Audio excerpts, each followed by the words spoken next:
안녕하세요. 다 같이 부자 되기 카페지기 농지 오케이 윤수입니다. 오늘은 지난 월요일에 올렸던 글에 대해서 또 설명을 드리고자 합니다. 지금 이번 달 들어서는 계속해서 농지 분야의 세금과 관련된 이야기들을 올려드리고 있고 그에 대한 이야기를 하고 있는데 사실상 이 세금이라고 하는 것 자체가 그 전문 분야이고 또 저는 농지를 하는 입장에서 농지 분야의 세금만을 좀 추출해서 이렇게 설명을 드리는 것이지 전문가인 세무사님이나 회계사님들의 전문 영역이기도 합니다. 그래서 농지를 투자하는데 전체적으로 지금은 뭐 농지뿐이 아니라 부동산 투자를 하는 데에서 전체적으로 그 중요하기 때문에 그에 대한 걸 하고 일단은 오늘 마지막으로 해서 농지 투자에서 그 가장 중요하다고 할 수 있는 제촌과 작용 그리고 작용에 대한 그 입증 이런 것들을 하려면 어떤 거를 해야 되고 어떻게 자료를 제출해야 하는가 해서 그 목록만 이야기를 하려고 합니다. 왜 그러냐면 이것도 하나하나 그 중간 과정까지를 설명드리려면 뭐 지금 이것만 가지고도 밤을 새워야 될 정도로 방대한 양입니다. 그래서 그렇게 하니까 어떤 것들을 준비하고 하는지 이제 그걸 보시자는 얘기고. 자, 농지 투자, 부동산 투자를 왜 하느냐 하면은 뭐 많은 부분들 농지라고 하는 것에 전체 농지에서 한 80% 정도, 7, 80% 이상은 어떻게 보면 한 90% 가까이는 식량을 생산하고 그러니까 작물을 생산하고 이러한 그 농사를 지으려는 것입니다. 그런데 제가 이제 주로 그 이야기하는 이 도시 근교에서 투자하는 보통 투자자들이라고 하는 분들이 하는 것은 돈을 벌려고 하는 것이고 이건 전체 농지에서 따지고 보면 한 10%, 많으면 한 20% 정도까지 될까 말까 하는 아주 작은 규모입니다. 그래서 일반적으로 얘기는 농사를 짓거나 그 식량이나 작물을 재배하거나 이런 그 부분을 이야기하는 게 아니고 도시 근교나 변들이나 또는 개발 예정 지역이나 이런 데서 돈이 될 만한 곳에 투자하는 그 부분들을 주로 다루는 것이라는 걸 먼저 밝혀드리고자 합니다.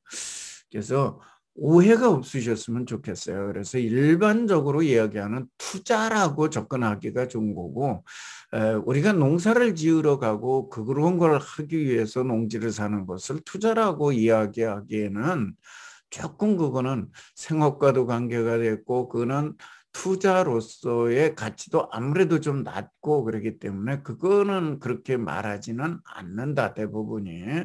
물론 그것도 투자는 투자예요. 그러나 우리가 보편적으로 이제 그 도시 지역이라든가 일반적인 농지 투자 또는 땅 투자 이렇게 얘기할 때의 투자에서는 약간은 그쪽은 좀 벗어나 있는 것이 아닌가. 그래 별개로 한다 하는 걸 먼저 말씀을 드리고요. 그러다 나니까 돈 되는 거를 하려고 그러다 나니까 개발이 되거나 뭐 값이 뛰거나 이렇게 해서 하는 것도 있고 이런데 부동산 투자에서 가장 중요한 것이 지금 절세 내지는 세금을 어떻게 줄일 것인가 이런 거에 대한 게 많아졌고 그거에 대한 재청과 작용이 중요해지면서 어떻게 해야 되는지 그런 것들을 좀 살펴보는 시간이다. 그런 얘기예요. 그 농지는 작용할 사람만 할 수 있도록 되어 있고 작용을 하지 않는 경우에는 특별한 경우로 예를 주어서 소유를 할 수 있도록 이렇게 법에서 허용하고 있습니다. 일반적으로 이제 그렇게 하고 있고 작용이라고 하는 것에 대해서 굉장히 복잡하게들 많이 생각하세요. 그래 제천 부분은 오늘은 빼겠습니다. 작용이라고 하는 것은 자기 농지에서 자기의 노동력으로 농사를 짓는 것을 말한다고 합니다. 그래서 지금 심지어 이제 제가 그 투자하시는 분들한테 어떻게 얘기하냐면 부부가 같이 있는데 농사를 같이 지으러 다녀요. 부부가 같이 지으러 다니는데 자, 남편 소유 농지에서 부부가 같이 지으러 다닐 때 남편 되시는 분이 내가 농사를 지으러 다니는데 우리 배우자, 집사람이 같이 다니면서 농사를 지었다 그러면 작용이다. 그런데 우리 집사람이 다니는데 나 같이 다니면서 지었다 그러면 작용이 아니다 할 정도로 말에 뉘앙스가 있다는 거예요. 그 다음에 농작업의 2분의 1 이상을 자기의 노동력이라는 게 들어가요.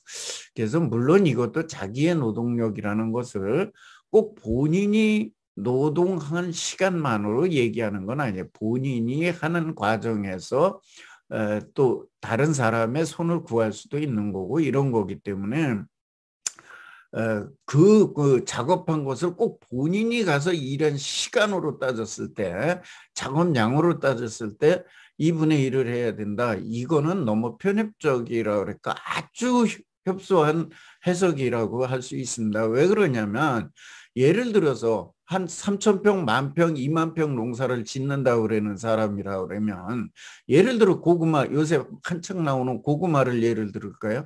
그 고구마 밭을 그 고구마 캐는 거를 그러면 10,000평을 농사 짓는 사람이면 5,000평을 본인이 캐야 된다는 얘기입니까? 나머지는 다른 사람이 캐도 되지만 5,000평 이상을 본인이 캐야 된다 이런 얘기예요. 그럼 본인이 가서 그걸 꼭 해야 되느냐? 그렇지는 않다는 거예요. 지금 누가 그렇게 다 합니까? 일손을 사서 여러 사람이 작업을 하고 따지고 보면 그 밭에서 일하는 시간으로는 이틀이면 이틀, 3일이면 3일이 될 거 아닙니까? 그 중에 다른 사람과 함께 일을 하는데 적어도 이틀이나 3일 중에 이틀이나 하루 한나절 이상, 절반 이상을 그 본인이 참여했으면 자기 노동력으로 봐줄 수 있다 그런 얘기. 이렇게 해석을 해야지 그 노동력의 2분의 1 이상을 무조건 본인이 해야 된다.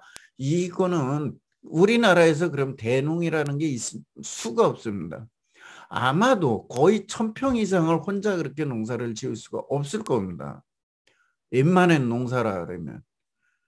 그럴 정도로 이걸 너무 편협하게 자꾸 생각하지 마시고 또 세무서의 그 담당 직원들도 너무 그렇게 아주 협소하게 유권 해석을 하지 않았으면 좋겠습니다. 다만 제가 조금 전에 내가 농사를 지러 다니는데 우리 집사람이 같이 다니면 지었어요. 이것과 우리 집사람이 주로 우리 집사람이 다니는데 나도 같이 다니면 지었어요.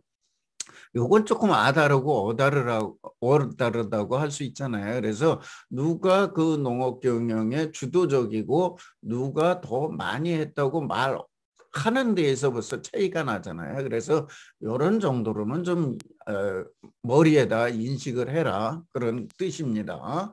그다음에 이제 자격 입증 자료가 나왔으니까 부부가 이렇게 그 농지를 각각 소유하고 있는 경우가 있어요.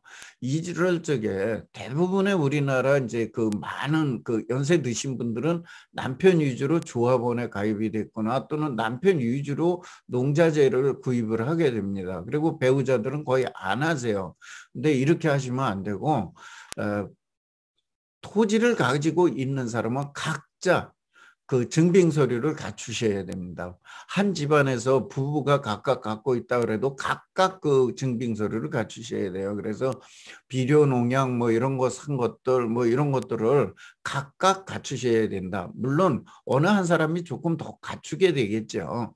갖추게는 되겠지만 그렇다 하더라도 각각 어느 정도의 서류들은 챙겨 두셔라. 그리고 이것도 될 수 있으면 해마다 많은 양을 챙겨라 그런 얘기를 하고 싶습니다. 그래서 또 이제 개인적으로도 어떤 거냐면 한 해의 비료를 100% 사놓고 10년간 나누어 썼다. 예, 물론 가능한 얘기예요. 틀린 얘기는 아닙니다. 근데 또 남편이 20% 사서 반반씩 나눠서 썼다. 가능한 얘기고 얼마든지 우리 보통의 가정에서는 할 수도 있는 이야기입니다. 그러나 이렇게 하는 것보다는 한 해에 10포를 사고 그 10포도 가급적이면은 논 가를 적에 복합비료 사고 또 모내기 할 때 뭐 또 복합비료 사고, 또 수비 줄 적에 가지걸음 줄 적에 또 요소비료 사고, 여름에 또 알걸음 사고, 이런 식으로 해서 계속해서 같은 비료를 사더라도 이런 식으로 몇 번 나누어서 좀 하는 것들이 좋겠다. 왜 그러냐면 이왕이면 가지수가 조금 많고, 그러는 게 좀 더 농사 짓는 것 같지 않은가요? 외부에 있는 전혀 농사라는 걸 모르는 분들이 했을 적에 100% 사서 10년 동안 나눠서 지었다고 자료를 하나 달람내고 그렇게 주장하는 것과, 자, 10년 동안 10폴씩을 사가지고 지었다고 주장하는 것과, 그 다음에 10년 동안 10포를 사는데 어떤 사람은 봄에 복합을 4포를 사고, 모심을 적에 복합 2포를 사고, 그 다음에 가지걸음이라고 또 요소배로 1포를 사고, 알걸음이라고 또 1포를 사고, 이런 식으로 비료를 몇 번에 나누어서 똑같은 10포지만 이렇게 사서 농사를 지은 것과, 자, 전혀 아무것도 농사에 대해서 모르는 사람이에요. 누가 더 농사를 해마다 지었다고 판단할 수가 있으신가? 이 얘기를 제가 드리는 거예요. 이 얘기를.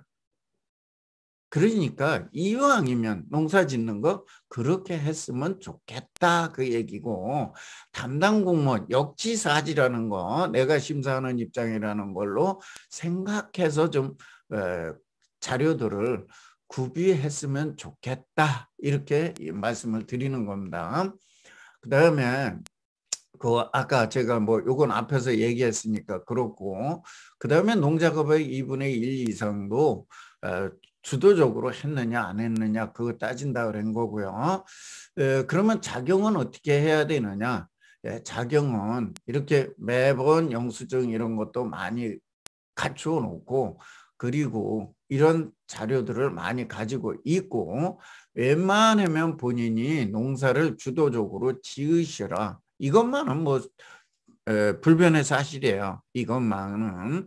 그리고 가급적이면 주도적으로 자기가 농업 경영, 뭐 품을 사서 하든 기계를 빌려서 하든 하더라도 그날은 본인이 나가실 거 아닙니까? 이렇게 해서 하면서 농사를 지시는 거. 그다음에 가족들이 같이 짓고 하는 것도 얼마든지 할 수는 있어요. 사실 뭐 이게 여담입니다만 이거 말씀을 드리면, 양도세 감면 신청을 했더니 뭐 어떤 사람이 했어요. 어떤 사람이 양도세 감면 신청을 했더니 세무서 직원이 농 갈고 모 심고 벼 베고, 이걸 조금 유식한 말로 경운, 이양, 수확, 이거에 대해서 트랙터가 논을 갈았고 이양기가 모를 심었고, 그 다음에 콤바인이 벼를 베었고, 당신이 한 일은 없네. 농작업에 거의 다를 농기계가 해버렸네. 그래서 이건 작용이 아니다, 이렇게 얘기를 했다는 거예요, 와가지고. 그래서 제가 다시 가서 얘기를 하라 그랬습니다. 뭐라 그랬냐면, 여기 안 나왔네. 어쨌든 이렇게 했는데, 자, 그런 식으로 얘기하면 지금 업무를 보시는 분들 8, 90%가 다 컴퓨터들이 하고 이렇게 하고 있습니다. 왜? 손가락으로 앉아서 세죠. 아니면 종이가 없으니까 땅바닥에다가 글씨를 쓰고 하든지. 이거를 뭐 구석기 시대 모양, 석기 시대 모양 돌멩이로 땅을 파고 모를 심어가지고 그 다음에 손으로 뜯어가지고 손으로 나다를 뜯어서 돌로 비벼가지고 그 쌀을 만들어야 노동력으로 한 건가요? 이렇게 해야 되는 겁니까? 지금 농사도? 그건 아니에요. 총 농작업에서 2분의 1을 했느냐? 콤바인 와서 일하는 날 내가 나가서 있었잖아요. 같이 옆에서 보들었잖아. 그럼 2분의 1을 한 거죠. 무슨 얘기를 하고 있는 겁니까? 그래서 이런 식으로 생각을 하셔야지, 기계가 일했으니까 너는 일한 게 없다. 그런 식으로 말하면 지금 웬만한 사무직 일 보시는 분들 컴퓨터가 다 일했으니까 당신이 한 게 뭐가 있어. 자, 괜히 열불 일을 건 아니고요. 어쨌든 이렇게 해서 2분의 1이라는 거 한다. 그 다음에 좀 이 농사에 대한 거 그 시간은 지금 그 농업진흥원이나 경기도 농업진흥원이죠. 이쪽에서 또 농촌진흥청이나 또 이런 데서 통계 발표하다가 최근에는 별로 발표를 안 하고 있는데 논농사 1000제곱미터 하는데요. 30시간이 안 걸립니다. 1년에 총 투입하는 시간이. 30시간이 안 걸려요. 그러면 아까 얘기한 벼 베고 뭐 심고 논 갈고 한 거요. 다 합해도 3시간이 안 됩니다. 그러면 27시간, 27시간 90% 정도는 결국은 뭐 논물 보고 그다음에 비료 주고 병충해 뭐 이런 거 하고 그다음에 풀 깎고 뭐 이렇게 하면서 왔다 갔다 돌볼 시간이라는 얘기예요. 그래서 이렇게만 따지면 안 된다는 거 반드시 좀 인식을 해주셨으면 좋겠고, 농사를 짓고 그 입증을 하시는 분들도 혹시라도 그런 식으로 얘기를 하면 반드시 이렇게 어떤 그 원리로 된 건지에 대해서 확실하게 이 얘기를 하시기 바랍니다. 괜히 쩔쩔매지실 필요가 없고요.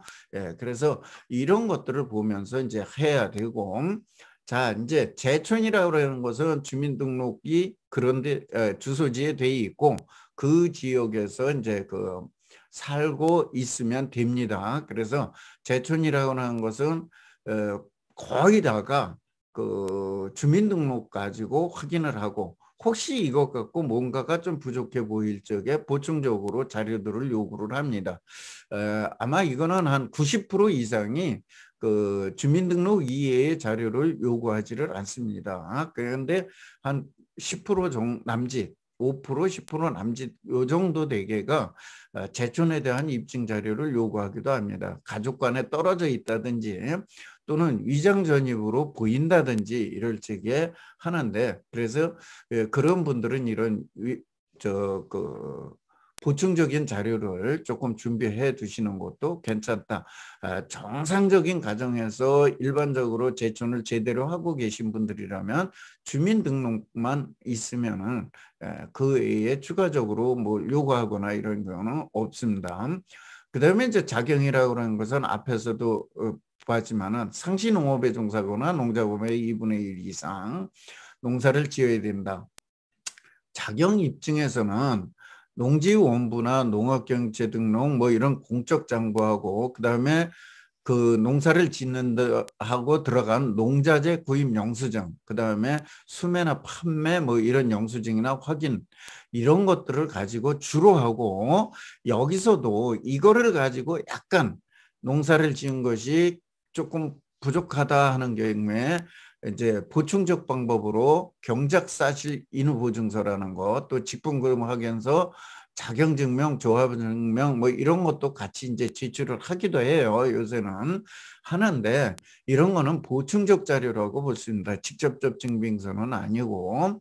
예, 그래서 그 외에도 뭐 자재 뭐 이런 거 들어간 거 여러 가지 내가 농사를 지으면서 들어간 것들을 하는데, 세금 계산서, 현금 영수증, 그다음 이것은 그대로 인정을 해준다고 보시면 되고, 그다음에 카드 영수증은 구입한 견적서라든지 아니면은 뭐 간이세금 계산서라든지 그 내용이 안 나오기 때문에 카드 같은 경우는, 그래서 이제 그런 것들이 좀 있으면 완벽한 입증 서류가 되는 것이고, 그 다음에 이제 간이세금 계산서만을 만약에 제출한다면 사실상 이건 완전한 보충적 자료예요. 그래서 이거는 다른 것들이 좀 어느 정도 있는데 간이세금 계산서가 뭐 몇 장 들어갔다 이러면 이건 보충적으로 더 입증을 하는데 좀 보탬이 되지만은, 다른 서류는 거의 없고 간이세금 계산서만 들어간다 그러면은 인정받기가 그렇게 쉽지는 않다 하는 거를 알아주셨으면 합니다. 그다음에 이제 그 자경에 대한 그 입증 서류는 여기에 이렇게 전수 기재를 했는데 이게 다는 아니에요. 지금 대표적으로만 한 거고, 그 다음에 여기에서 수매나 판매에 대한 것에 대해서 수매나 판매가 개통 출하를 해가지고 이렇게 해서 된 것들은 뭐 완벽하게 입증이 됩니다. 완벽하게 입증이 되지만은 그 정부 수매나 또는 농협 수매나 또 RPC 이런 데서 수매한 것들은 확인서가 있으면은 완벽하게 되고, 그다음에 우리가 그 유통 계통을 통해서 그 농산물 도매 시장이나 뭐 이런 데로다가 개통출하가 된 것들도 완벽하게 입증이 됩니다. 그러나 일반적으로 우리가 개인한테 팔았다고 하는 것들, 개인한테 팔았다고 하는 것들은 사실상 농산물을 사면서 세금 계산서를 우리가 받기는 쉽지 않습니다. 발급을 할 수도 없는 거고요. 그래서 일반적인 농가에서, 그래서 이런 경우에 입증이 그렇게 쉽지만은 않습니다. 실제 한 게 있다 하더라도. 그래서 그런 경우에도 개인 간에라도 그렇게 해서 계좌로 받고 또 물품을 보낸 어떤 영수증이 내용이 있고, 그 다음에 그분의 확인서를 받았다든지 이런 식으로 해서 조금 더 보충적으로 해서 다시 한 번 더 얘기하지만 역지사지로 보셔라 그런 얘기예요. 나 그냥 이렇게 해서 팔았어. 내가 나 쌀 10가마 줬는데 5가마 그냥 팔고 5가마 누나 먹었어. 이렇게 얘기하는 거 하고, 내가 계좌로 다 받은 게 있어요. 5가마 값을 받은 게 뭐 한 번에든 5번에든 10번에든 받은 게 있어요. 그러면 계좌만 딱 낸 거 하고, 예, 조금은 입증이 이게 더 된 거죠. 계좌만 낸 게. 이게 이때 이렇게 쌀 팔은 겁니다 하고 입증을 할 수는 있어요. 그러나 뭔가 조금 부족해 보이죠.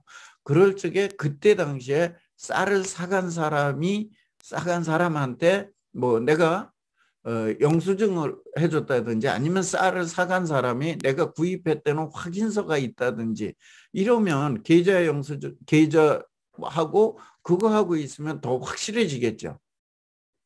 더 확실해지겠죠. 자, 여기에다가 또 뭐가 있습니까? 요즘에는 이 확인서가 없으면 어떤 게 있어요? 택배 영수증이라는 게 있습니다. 택배를 붙이고 택배 확인서 영수증 받잖아요. 자, 택배를 보낸 게 있어요. 택배를 보낼 때는 거기에 뭐가 나오나요? 품목, 수량, 품목, 수량, 그 다음에 뭐가 나와요? 그 키로수가 나옵니다. 물건의 키로수. 자, 쌀 20kg를 보냈어요. 그럼 쌀이라고 돼 있고 20kg라고 돼 있습니다. 그리고 그 20kg만큼의 값을 받은 계좌가 있어요. 이거는 완벽한 거 아닙니까? 그러니까 아까 얘기했지만 그냥 팔았어. 난 누가 그냥 뭐 지인들한테 팔았어. 예, 이것과 그 다음에 팔긴 팔았는데 아무 소리도 없고 계좌만 있어요. 돈 받은 계좌만. 이것과 그 다음에 계좌가 있고 그분이 내가 쌀을 사갔다는 확인서가 있든지 내가 쌀을 당신한테 줬다는 어떤 증빙서가 있다든지 그리고 계좌가 있어요. 이것과 또 마지막으로 계좌가 있고 택배 영수증이 있어요. 여러분들이 볼 때 어떤 거를 가장 신뢰할 수 있습니까? 당신이 내가 지금 심사하는 입장이에요. 내가 심사하는 입장이라면 이 4가지 중에서 어느 것을 가장 확실하게 생산물을 팔았다고 인정할 수 있느냐 그런 얘기예요. 그래서 이런 입증을 하는 것들도 가급적이면 전혀 생무지로 모르는 사람이 앉아서라도 이 서류만 딱 보고도 이거는 한 것이 확실하다 하고 신뢰가 갈 만큼 서류를 가급적 준비를 하셔라 그런 얘기예요. 근데 대부분은 하세요. 실제 하고 계십니다. 물론 쌀 같은 거 지인이니까 와서 갖고 가기도 하고 직접 갖다 주기도 하고 현찰로 받기도 해요. 근데 이왕 그렇게 받을 거 계좌로 받고, 이왕 돈 받을 거 계좌로 받고, 이왕 또 그렇게 한 거 뭐 택배로 붙여주면 더욱 좋고, 또 직접 왔다 갔다 했으면 확인서 같은 거 하나 받아 놓고, 그렇게 어려운 얘기 아닙니다. 예, 이거는 뭐예요? 이것도 투자라고 접근을 하셔라 이런 얘기. 이것도 투자라고. 이거는 세금이라고 생각을 하면 별개로 띄워놓고 얘기를 하면 얘기가 달라져요. 그래서 자, 제가 세무 전문가도 아닌데 세금에 대해서 지난 한 달 가까이를 계속해서 글도 쓰고 유튜브도 올리고 했던 이유는 뭐냐면 세법에 의해서 세금만을 계산하는 거, 또 입증서류 갖고 와라 하는 거, 이거는 누구나 하실 수 있고 그건 전문가인 그분들이 하실 일입니다. 그건 그분들이 하실 일이고, 제가 이야기하는 것은 자, 농지에 투자를 하는 경우에 농지에 투자를 해서 그러면 내가 농사는 어떻게 짓고 어떤 준비를 해야 되고 그 다음에 세금에 대한 자료는 어떻게 준비를 해야 되고 이렇게 했을 적에 이런 것들을 입증을 내가 받을 수 있느냐, 또는 다른 사람이 내가 준비한 서류를 신뢰할 수 있게 하느냐, 이것도 투자의 관점으로 봐라, 그런 얘기예요. 그래서 부동산 투자를 하면서 특히나 농지나 땅이나 이런 땅 투자를 하면서 세금만을 가지고 똑 떼어서 얘기를 한다 그러면 그동안에 있던 거 갖고 하는 거, 이거는 그건 별개입니다. 근데 우리는 투자라는 것은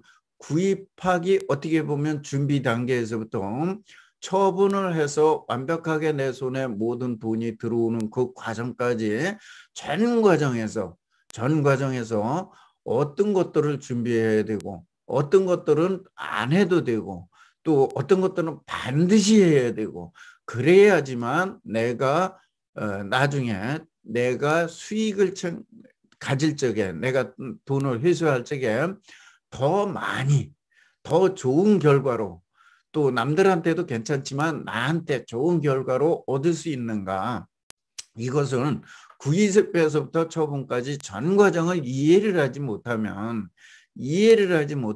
못하기 때문에 그 중에 일부인 세금, 또 일부라기보다는 지금은 많은 비중을 차지하는 세금에 대한 이야기를 장황하게 이야기했던 것입니다.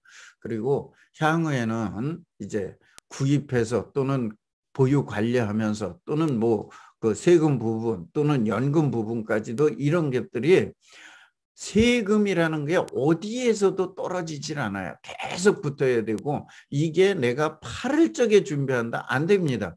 미리 구입하면서부터 들어가면서부터 이것을 어떻게 준비하고 중간에서도 어떻게 또 한번 해서 더 절세할 수 있는 부분이 있는지도 알아야 되고, 그런 방법도 동원할 수 있다면 할 수 있다면 해보는 거고, 이런 것들이 농지 투자라는, 부동산 투자라는 이 전 과정에서 일어나는 거기 때문에 어느 한 분야를 띄워놓고 내가 이 부분에선 박사야, 내가 이 부분에선 전문가야, 이거 가지고는 투자해서 성공하기가, 물론 일부분은 하겠죠. 모르는 분보다는 낫겠죠. 그러나 그렇게 하는 것은 단편적인 것이다.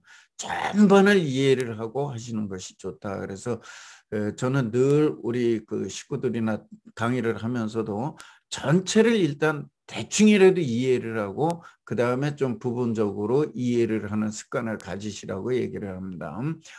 약간 오늘은 또 딴 얘기를 좀 더 말씀을 드렸습니다만, 오늘은 재청과 작용의 입증을 어떻게 해야 되는지, 지금 뭐 입증 서류는 뭐고 어떤 거고 뭐 어떤 걸 준비해라, 그 얘기 별로 안 하고 오늘 제가 얘기한 건 뭐예요?